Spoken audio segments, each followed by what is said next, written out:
apapun, kita akan tetap bisa sampaikan apa yang memang harus kita sampaikan. Dalam kehidupan sehari-hari demikian juga.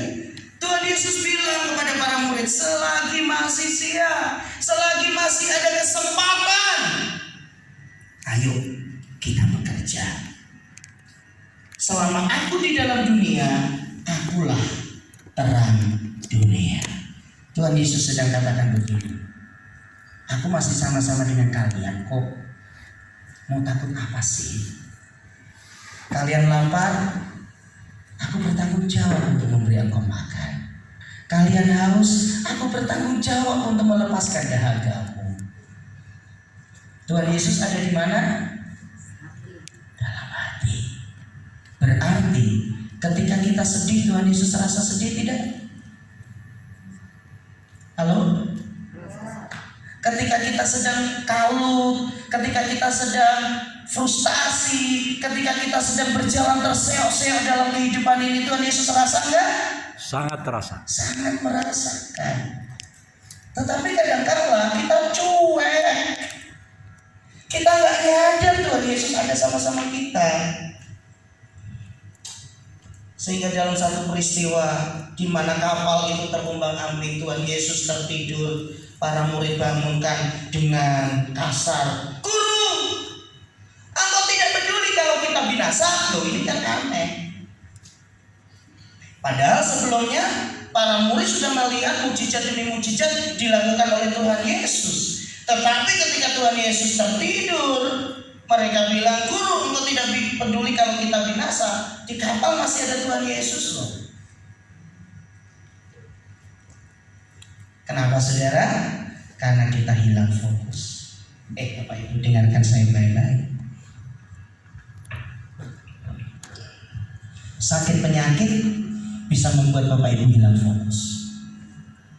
Berantem dengan istri, berantem dengan suami bisa membuat Bapak Ibu hilang fokus. Itulah sebabnya kita harus bisa memanage hati kita untuk jangan sampai kehilangan fokus. Amin.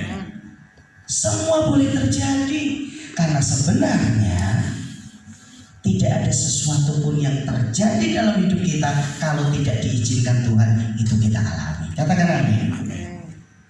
Bapak Ibu dikasih Tuhan Yesus Kristus. Tuhan Yesus nggak panjang lebar. Dia tidak memberikan pengajaran yang terlalu bertele-tele. Ayat yang ke-6 Tuhan Yesus langsung beraksi. Ayat yang ke-6 kata, oke. Setelah ia mengatakan semuanya itu, ia meludah ke tanah dan mengaduk ludahnya itu dengan tanah, lalu mengoleskannya pada mata orang buta tadi. Saya mau nanya, cara Tuhan yang seperti ini kalau menurut orang yang belum pernah kenal Tuhan jorok gak sih? Sangat jorok. Halo, Bapak Ibu ada di sini? Saya bertanya, cara Tuhan ini loh, meludah ke tanah, mengaduk dengan ludahnya, mengoleskan pada mata orang buta. Kalau orang itu gak kenal Tuhan Yesus, sudah lakukan begitu banyak mujizat, kira-kira orang menganggap apa yang dilakukan Tuhan Yesus jorok gak sih? Roh Kudus kasih pengertian yang sangat luar biasa, saudara. Kadangkala jorok buat banyak orang itu dipakai Tuhan untuk menyatakan kemuliaan. Saya tidak sedang mengajarkan saudara untuk jorok, tidak. Jangan salah berpikir. Artinya begini loh, tidak selamanya Tuhan memelekkan orang buta dengan cara meludah lalu mengaduk di tanah dan menempelkan di mata. Kadangkala Tuhan Yesus cukup berfirman, "Bu, engkau bisa melihatlah engkau bisa melihat, Bu." Tidak selalu seperti itu. Tetapi kali ini Tuhan Yesus meludah lalu dia mengoleskan tanah itu ke dalam matanya. Tuhan Yesus sedang berkata dan mengajar kepada para murid bahwa taat saja sekalipun mungkin bagi banyak orang itu sangat tidak wajar. Bapak Ibu dikasih Tuhan, kemarin saya diskusi sama Bu Elke, lalu saya diskusikan ke anak-anak, karena kami sering kalau sebelum tidur gitu ya ngobrol dengan anak-anak setelah doa sederhana gitu ya. Saya bilang gini, mana yang lebih mudah, mengampuni atau mengasihi? Saya tanya sekali lagi, mana yang lebih mudah, mengampuni atau mengasihi? Mengampuni. Kalau nggak bisa mengampuni, nggak bisa mengasihi. Bisa mengasihi kalau kita bisa lepas ampun. Bapak Ibu dikasih Tuhan, nih saya kasih gambaran ya.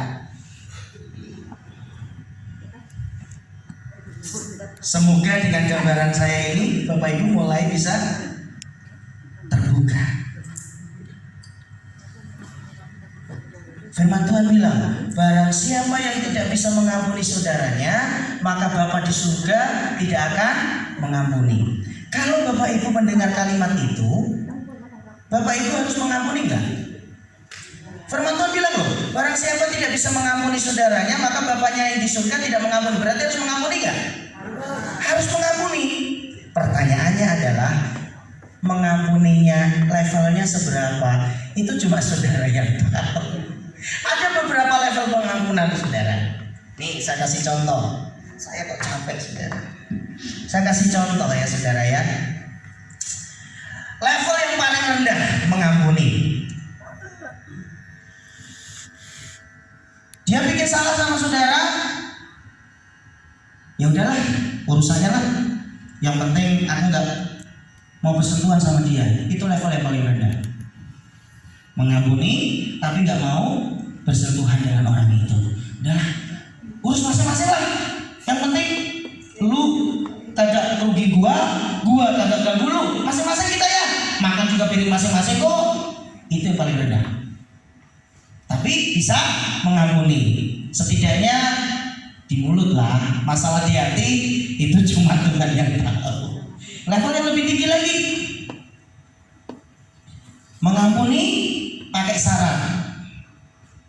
Oke, aku kasih kamu kesempatan kali ini ya, tapi hati-hati, pergunakan baik-baik kesempatan yang aku berikan ya. Oke, aku kasih kamu kepercayaan. Kemarin kamu sudah tidak bisa amanah, sekarang saya kasih kepercayaan lagi kamu. Tapi ingat, kalau kamu lakukan lagi kesalahan, jangan harap aku mau percaya kamu lagi. Itu level yang kedua. Level yang ketiga, ini yang paling sulit. Mau kau bikin apa saja aku, itu urusanmu. Urusanku, aku harus mengampuni kamu. Beri kemuliaan buat Tuhan Yesus. Saudara ada di level mana? Jawab sendiri. Nah, ketika tadi saya diskusi ya, mengampuni, iyalah saya mengampuni lah. Kalau nggak mengampuni nanti nggak masuk surga sih. Karena Tuhan bilang Bapamu tidak akan mengampuni. Oke lah saya mengampuni aja, nanti nggak masuk surga. Takut nggak masuk surga gitu kan? Karena syaratnya harus mengampuni. Nah, orang yang diampuni itu celaka.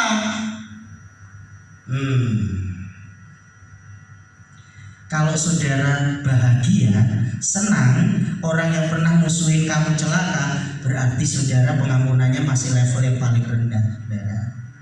Karena firman Tuhan katakan, jangan engkau bersuka cita karena musuhmu yang sedang ditimpa malapetaka. Ikut Tuhan gak gampang ya saudara. Amin.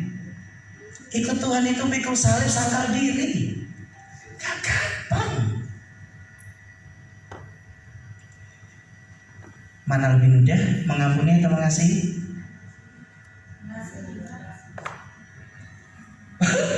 Belum nyambung. Oke, saya tambah lagi. Saudara, katakanlah si Jono, karena di sini ada nama Jono kan? Katakanlah si Jono utang sama saudara.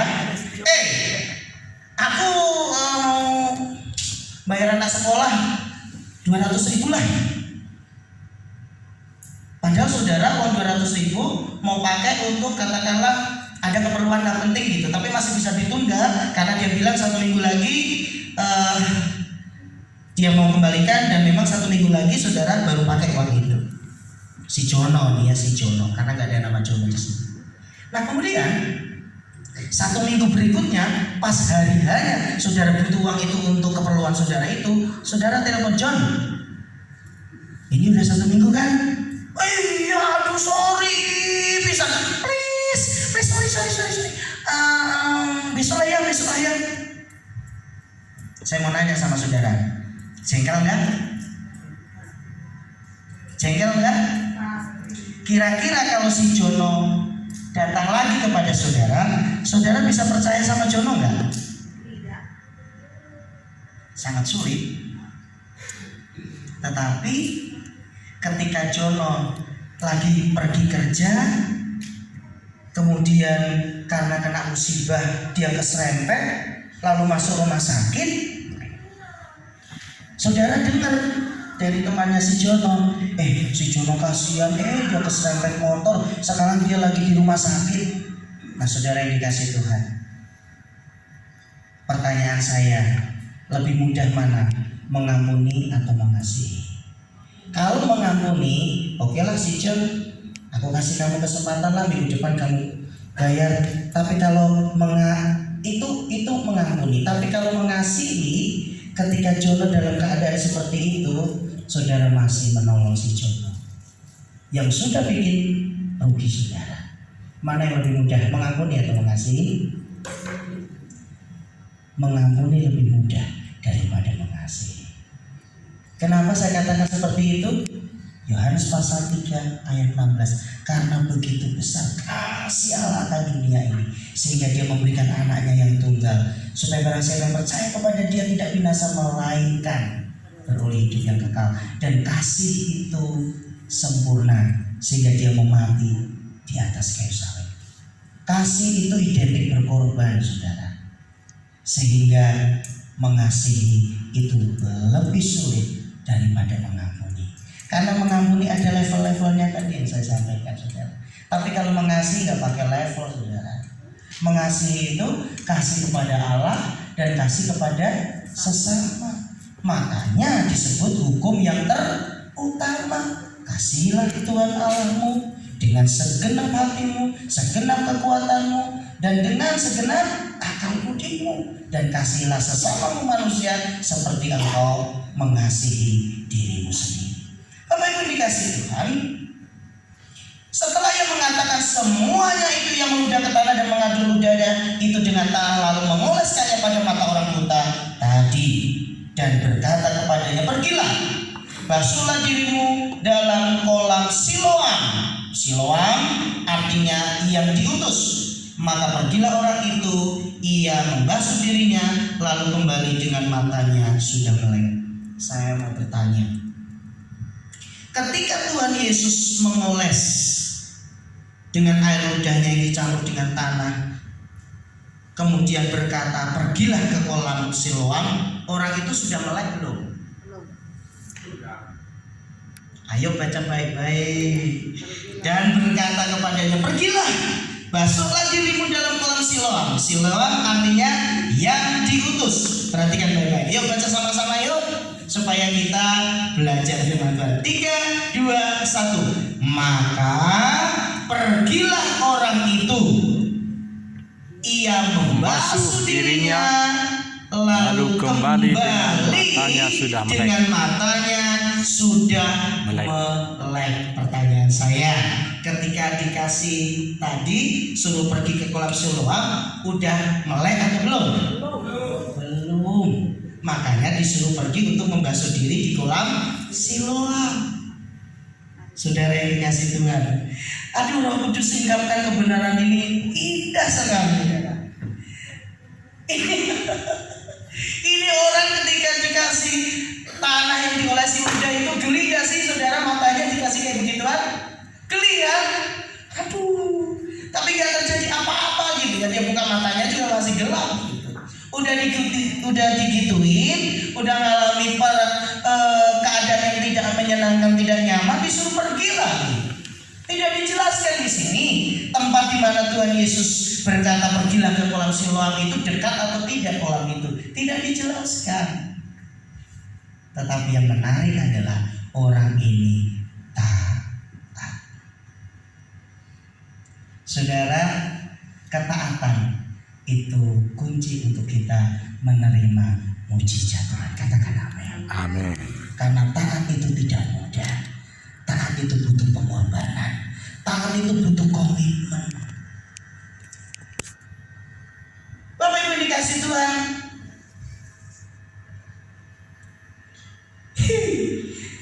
Ayat-ayat berikutnya itu semakin menarik. Makanya dalam prolog, dalam awal kisah tadi saya katakan, kadang-kadang sekalipun kita sudah melihat, kita sudah mendengar, kita ada di sana, tapi karena perasaan like or dislike, perasaan suka atau tidak suka, itu membuat kadang-kala kita bersikap tidak relevan, kita bersikap sangat tidak masuk akal. Itu yang dialami oleh orang-orang di sekeliling Tuhan Yesus. Mari kita lihat ayat yang ke-8. Ayat yang ke-8. Tetapi tetangga-tetangganya dan mereka yang dahulu mengenalnya sebagai pengemis. Berarti pekerjaannya apa orang yang buta secara ini? Pengemis. Berkata, bukankah dia ini yang selalu mengemis? Kira-kira paham gak kalimat ini kenapa sampai diucapkan?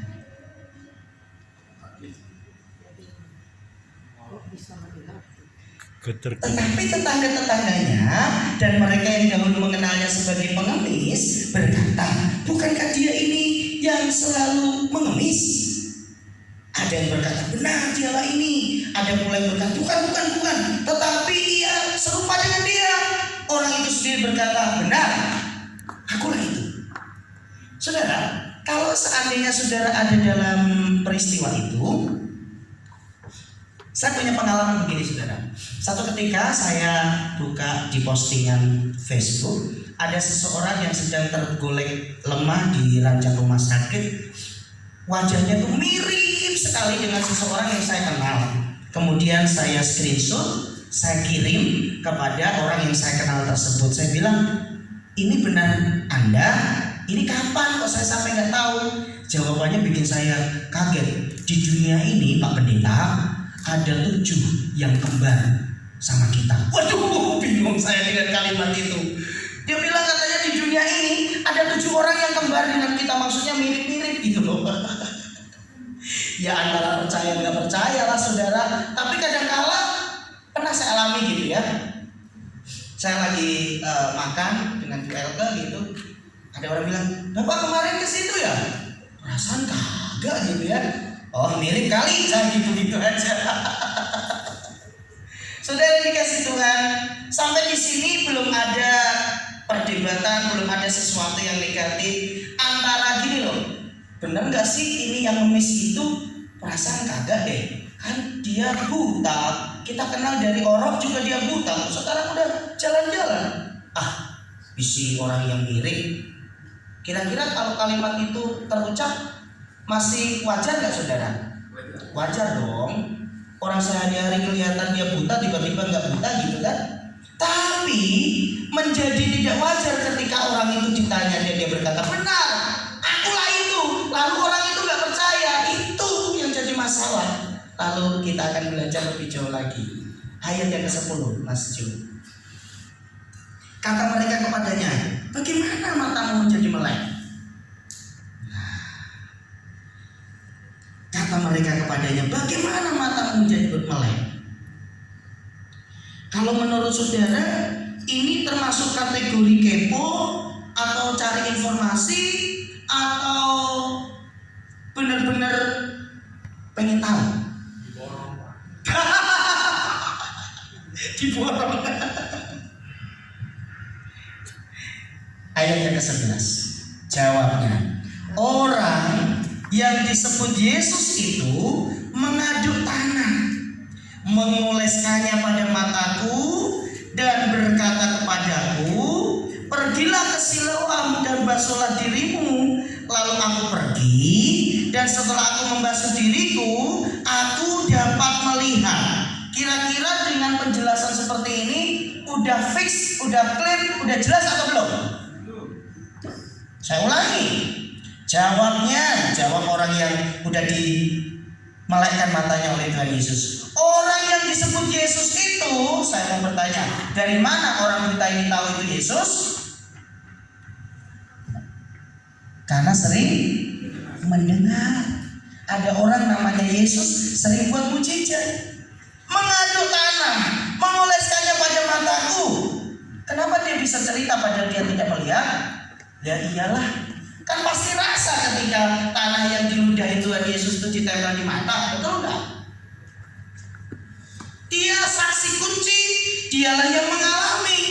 Lalu disuruh pergi, membasuh diri, lalu bisa melihat. Ayat yang ke-12. Lalu mereka berkata kepadanya, di manakah dia? Jawabnya, aku nggak tahu. Saya mau nanya nih, kira-kira orang yang bertanya di mana dia, di mana Yesus yang sudah melahirkan kamu itu, tujuannya pengen ngalami mujizat yang sama atau pengen mengkonfirmasi kok, ingin mencari tahu kebenarannya, apakah benar yang diceritakan itu. Nah, saudara dikasih Tuhan, lalu mereka membawa orang yang tadinya buta itu kepada orang-orang Farisi. Di sini jadi masalah. Bapak Ibu yang dikasih Tuhan, aduh, saya itu kalau baca kisah-kisah yang berkaitan dengan orang-orang Farisi itu kadang gemes gitu ya saudara ya. Kenapa? Perhatikan baik-baik. Sepanjang pelayanan Tuhan Yesus yang 3,5 tahun itu, selalu Tuhan Yesus itu berseberangan dengan orang Farisi. Betul saudara? Selalu berseberangan dengan orang Farisi. Kenapa sih? Karena orang-orang Farisi ini orang-orang munafik saudara. Dia itu kalau kelihatan di orang banyak itu baik, kemudian taat agama, kemudian melakukan hal-hal yang pokoknya dipuji, tetapi Tuhan lihat itu cuma kepura-puraan. Makanya Tuhan Yesus berulang kali katakan, kau itu seperti kubur yang dicat putih tapi dalamnya itu tulang belulang. Bahkan Tuhan Yesus bilang, hei kamu ular beludak. Bahkan Tuhan Yesus bilang, jika kehidupan kekristenanmu tidak lebih daripada orang Farisi. Jadi memang Tuhan Yesus itu ngadepin orang Farisi ini luar biasa saudara ya.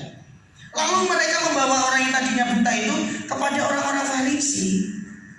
Kenapa kepada orang Farisi? Ini kan menjadi menarik saudara.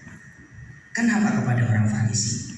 Karena orang-orang Farisi dikenal sebagai orang-orang yang beragama. Orang-orang Farisi dikenal sebagai orang-orang yang memiliki tingkat kerohanian yang tinggi bagi orang-orang yang melihatnya, sekalipun mereka tidak tahu, padahal itu hanya sebuah kepura-puraan saja. Lalu mereka membawa orang yang tadinya buta itu kepada orang-orang Farisi. Next ayat 14 kata, silakan. Adapun hari waktu Yesus mengaduk tanah dan memelekkan mata orang itu adalah hari Sabat. Nah, jadi masalah di sini saudara.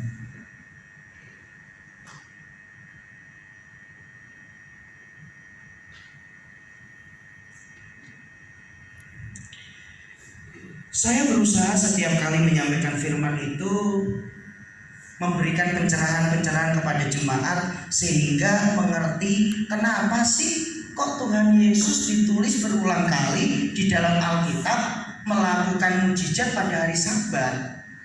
Apakah Tuhan Yesus nggak ngerti bahwa hari Sabat itu hari yang dikhususkan?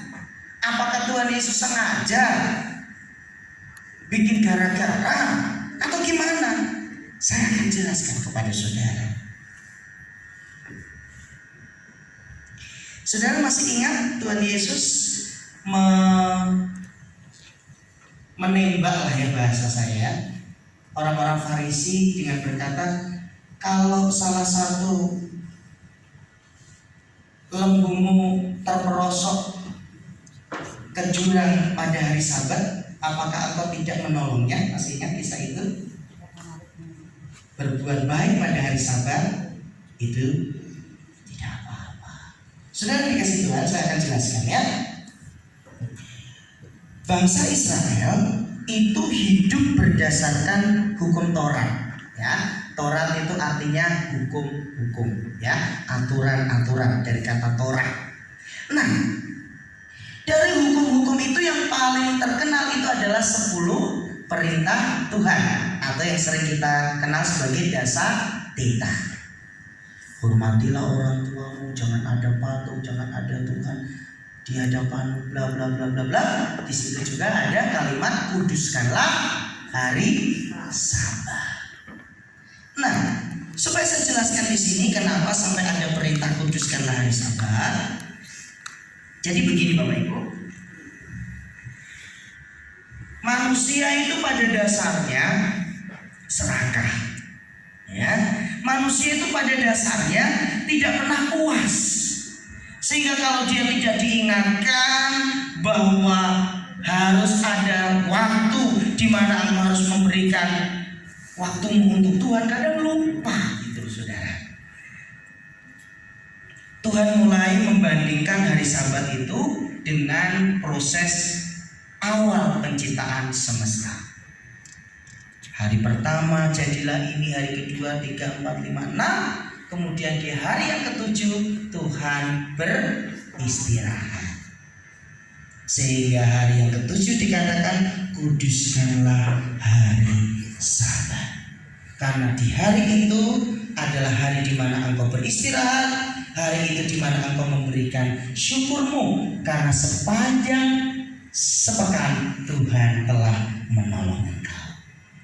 Sehingga aturan kuduskanlah hari Sabat pada waktu itu dianggap sebagai hari yang sangat sakral. Bangsa Israel tidak boleh melakukan apapun, aktivitas apapun tidak boleh. Sehingga mereka kalaupun memasak, mereka sudah memasak di hari Jumatnya. Sehingga hari Sabtu tidak bikin apa-apa selain untuk beribadah. Nah, ketika Tuhan Yesus melakukan mukjizat pada hari Sabat, maka orang-orang Farisi yang gambaran dari orang-orang Kristen yang legalitas saja gitu ya. Jadi Kristen yang penting dikenal orang-orang Kristen gitu. Tapi sebenarnya hidupnya tidak seperti Kristus. Ketika melihat bahwa Yesus melakukan mukjizat di hari Sabat, itu menjadi satu alasan untuk mempersalahkan Tuhan Yesus. Tetapi caranya sangat manis. Kita lihat ya, ayat yang ke-15. Ini makin seru. Karena itu orang-orang Farisi pun bertanya kepadanya, mulai diinterogasi saudara ya, bagaimana matanya menjadi melek? Jawabnya, ia mengoleskan adukan tanah pada mataku, lalu aku membasuh diriku dan sekarang aku dapat melihat. Perhatikan baik-baik di ayat yang ke-16.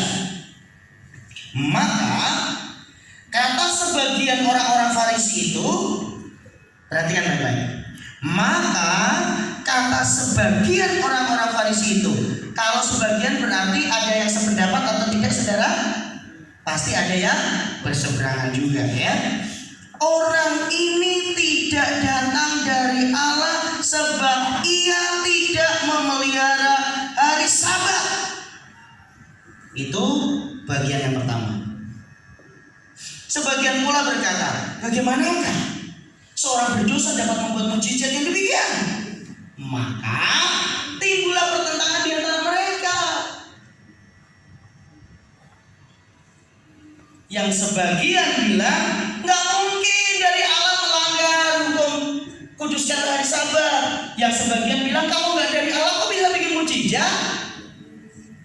Bertentanganlah mereka. Terbagi dua camp. Camp yang satu klaim bahwa Yesus tidak datang dari Allah karena melanggar hukum Sabat.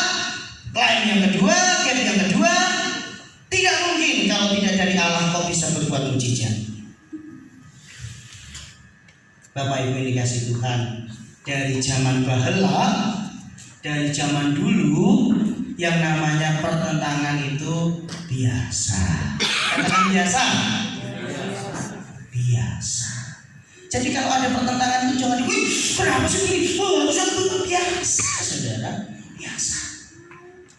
Apalagi kalau jadi pemimpin nggak siap ditentang, jangan jadi pemimpin. Karena dalam sebuah kelompok itu pasti ada pro dan kontra, itu biasa. Orang Farisi aja, satu golongan Farisi, yang satu bilang itu tidak dari Allah kok buat mujizat dari sahabat. Yang satunya kalau nggak dari Allah kok bisa bikin mujizat? Tuh, satu kelompok aja begitu, saudara. Tapi lebih baik ya bertentangan ya. Ayat yang ke-18. Ayat yang ke-17. Lalu mereka berkata pula kepada orang buta itu, karena mereka udah ribut, lalu ditanya. Lalu kata mereka pula kepada orang buta itu, dan engkau, apakah katamu tentang dia? Karena ia telah memelihara matamu. Jawabnya, ia adalah seorang nabi. Tuh, saudara, saya mau nanya nih ya, sebagai orang yang terlahir buta sejak lahir, kira-kira dia sempat ibadah nggak sih tiap hari Sabat? Aku nanya lagi, ayo kita aktifkan imajinasi. Sebagai seorang yang terlahir buta sejak lahir dan menjadi pengemis, kira-kira dia rajin nggak sih datang beribadah tiap hari Sabat? Enggak. Sangat-sangat tidak. Sehingga dia hanya dengar-dengar kalau orang bisa melakukan mujizat itu pasti nabi. Ingat gak kisahnya Naaman? Dia datang karena cerita dari bujangnya yang anak-anak itu. Lalu sang raja bilang, kau cari gara-gara ya? Emangnya aku Tuhan? Sang raja bilang gitu, akhirnya Nabi Elisa menyembuhkan, bukan? Jadi nabi pada waktu itu identik seorang yang dipakai Tuhan untuk melakukan mujizat. Udah jam 6. Pemain musik, singer, silakan maju ke depan. Saya akan lanjutkan nanti di awal bulan bertepatan dengan perjamuan kudus. Haleluya.